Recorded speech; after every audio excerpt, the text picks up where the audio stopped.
ẹ̀yin èèyàn lé ẹ káàbọ̀ sí Mashola Gist TV. Ṣé àlàáfíà ni ẹ wà? Gbogbo lé ń kọ́.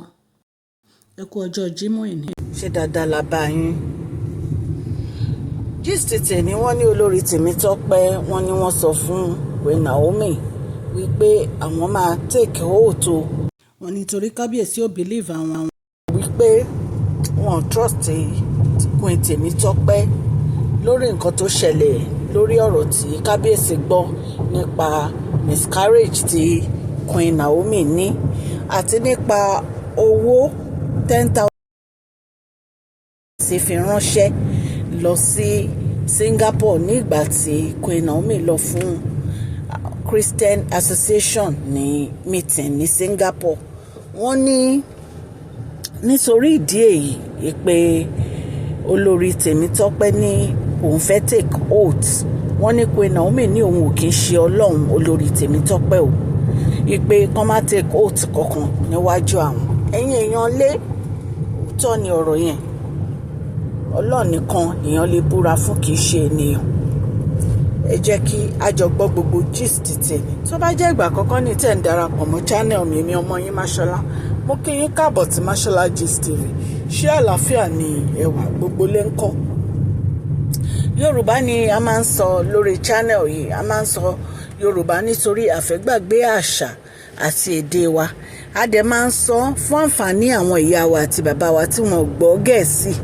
Ẹ̀yin aráalé, ẹ jọ̀ọ́ ẹ má gbàgbé kẹ́ fún fídíò yìí ní thumbs up o. Ó ṣe pàtàkì fún channel wa o. Ẹ dẹ̀ má gbàgbé kẹ́ subscribe o, because inú wa máa dùn tí subscribers wa tó bá pọ̀ sí. À ń ṣe advertisement lórí channel yìí lọ́lọ́kọ̀ òjọ̀kan. À ń ṣe oṣù mẹ́ta, à ń ṣe oṣù kan, à ń ṣe oṣù mẹ́fà. Èyí tí ẹ bá fẹ́ ni, kò dẹ̀ sí nǹkan tá a lè bá yín polówó: ilé, ilẹ̀, jewelry, bags, shoe, aṣọ, gbogbo nǹkan. Àwọn tó ní daycare gan wọ́n ń polówó. Gbogbo nǹkan tẹ́ ẹ bá fẹ́ polówó pátápátá òun la máa bá yín polówó. Owó pọ́kú dẹ̀ ni, kò ní ná yín lówó púpọ̀. Ẹ̀yin èèyàn lé, a máa ń sọ̀rọ̀ nípa celebrity gist, royal gist, politics àti gbogbo nǹkan tó ń ṣẹlẹ̀ ní agbègbè orílẹ̀-èdè bàbá wa ní ilẹ̀ Nàìjíríà. Olori Temitope ní àwọn fẹ́ make oath. Queen Naomi ní àwọn ò kì í ṣe ọlọ́run o, kí wọ́n má make oath fún àwọn.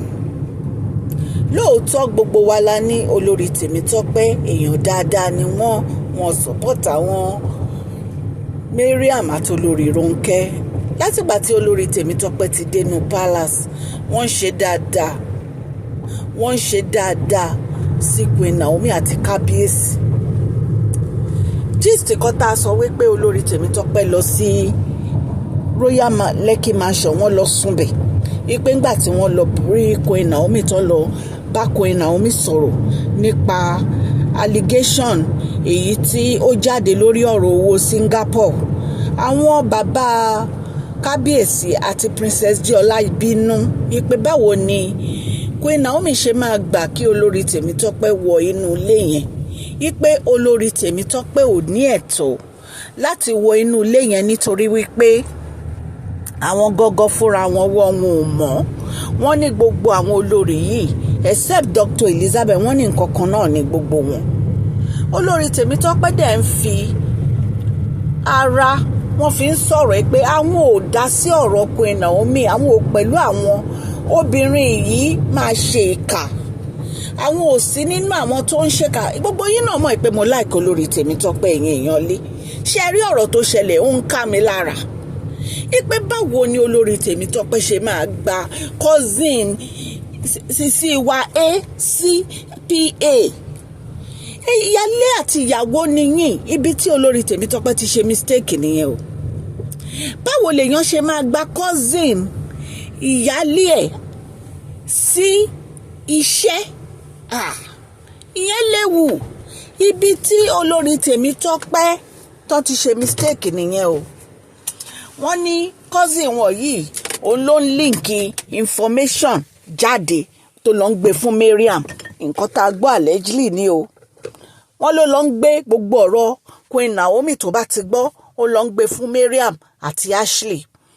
ẹ rántí èyí ti Singapore tí Ashley gbọ́ lórí $10,000 immediately ló pe kábíyèsí pò ń fẹ́ ra mọ́tò 9 million ipò ní 3 million kí kábíyèsí bóun fi 5 million fún kábíyèsí láwọn olówó wọn ló bẹ̀rẹ̀ sí sọ̀rọ̀ tó bá jẹ́ Queen Naomi wàá ṣe fún ṣe bó send $10,000 sí Queen Naomi ní Singapore báwo ló ṣe gbọ́ wọn ní kábíyèsí dẹ̀ dídì pé Olórí Temitope àti Dr. Elizabeth nígbà tán fẹ́ send owó yẹn nítorí pé wọ́n wà ní support kábíyèsí ni kábíyèsí fi sọ fún un ṣùgbọ́n gbogbo nǹkan tí kábíyèsí ń sọ fún wọn ló link out. Ẹlẹ́ẹ̀kejì tí wọ́n fi yarí wípé kò yẹ kí wọ́n gbà kí Olórí Temitope wá sí Lekki mansion àbí láti wá máa bá wọn sọ̀rọ̀ ṣe mọ̀ pé bàbá kábíyèsí náà jáde tán ní kí ló dé tí Queen Naomi tán ń súnmọ́ àwọn olórí wípé gbogbo ọ̀rọ̀ táwọn ń gbẹ́ lẹ́nu àwọn olórí wọ́n ń dárúkọ Queen Naomi wọ́n ń dárúkọ Queen Naomi kò dẹ̀ yẹ kó máa dárúkọ Queen Naomi torí Queen Naomi àti wọn wọ́n sí ní the same category. Ẹ mọ̀ bí bàbá kábíyèsí ṣe nífẹ̀ẹ́ Queen Naomi kì í ṣe ìfẹ́ kékeré ni bàbá kábíyèsí ní sí Queen Naomi ìfẹ́ yẹn bí ọmọ àti bàbá ni. So ọ̀rọ̀ yẹn ń ká bàbá kábíyèsí lára ipe kí ló dé tí àwọn olórí máa dárúkọ Queen Naomi nínú conversation wọn. So bàbá kábíyèsí bínú ipe kò yẹ kó máa dárúkọ Queen Naomi nínú conversation wọn.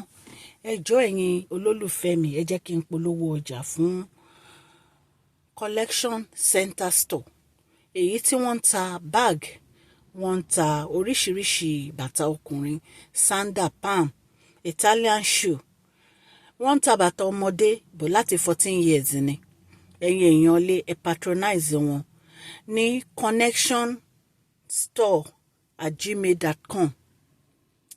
ẹ jọ̀ọ́ ẹ bá wa ra gbogbo ọjà tí wọ́n ń tà yìí Ọlọ́run Elédùmarè á wà pẹ̀lú yín o. So bí bàbá kábíyèsí bó ṣe bínú nìyí pé kí ló dé náà tí àwọn olórí máa mention orúkọ Queen Naomi all the time. Olórí Temitope ní àwọn ò ní anything against the Queen Naomi àti kábíyèsí kí wọ́n jọ̀kan jẹ́ káwọn búra. Queen Naomi ní Olórí Temitope ò ń ṣe Ọlọ́run o Ọlọ́run nìkan ni wọ́n lè búra fún bí a ṣe gbọ́ gist nìyẹn yín aráalé. Ẹ jẹ́ bá mi fún fídíò yìí ní thumbs up o kẹ́ dẹ̀ share kẹ́ like kẹ́ subscribe. Mo dúpẹ́ lọ́wọ́ yín fún àdúrótì yín lórí channel mi òkè òkè ní ọlá yín á máa lọ ọlá yín ò ní lọ ìsàlẹ̀ láíláí. Please share this video, like and subscribe. God bless you all.